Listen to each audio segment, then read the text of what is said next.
तुमच्यासोबत देखील असं नक्कीच झालं असेल. तुम्ही सर्व ट्रिप प्लॅन केली आहे, परंतु नंतर मित्रांचे असे मेसेज आलेत. काय करणार? मित्र प्लॅन करण्यासाठी आणि मोडण्यासाठीच असतात. मग काय, एकदा प्लॅन केले आहे, तर मग सोडायची नाही. सोलो तर सो हॅलो गाईज, माझं नाव आहे यज्ञेश आणि ही आहे माझी सोलो ट्रॅव्हलिंगची गोष्ट. मग काय, लास्ट मोमेंट बनलेल्या प्लॅनची एक्साइटमेंट व फर्स्ट एवर सोलो फ्लाईटची नर्वसनेस या दोन्ही मिक्स भावना घेऊन मी पोचलो Mumbai to Vadodara by flight.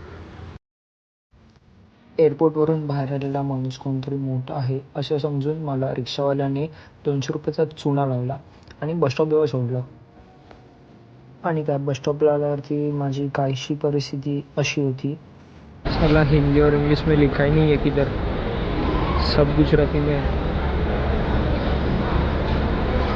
गावात टेन्शन आलं. आणि मग त्या लोकलसोबत बोलून वेरावळला तर नाही, परंतु थोडा जवळ केशवडला जाणारी बस मिळाली, जी की 8 तास बोलून मला 12 तासाचा प्रवास करावा लागला. व तिथून नंतर केशवडवरून डायरेक्ट सोमनाथ, जे की 30 मिनटाचं अंतर. अभी 10 बज चुके हैं. मैंने डॉर्मेट्री में चेक इन किया है, फ्रेश वगैरह हुआ और फटाक से प्रसाद लेने के लिए निकला.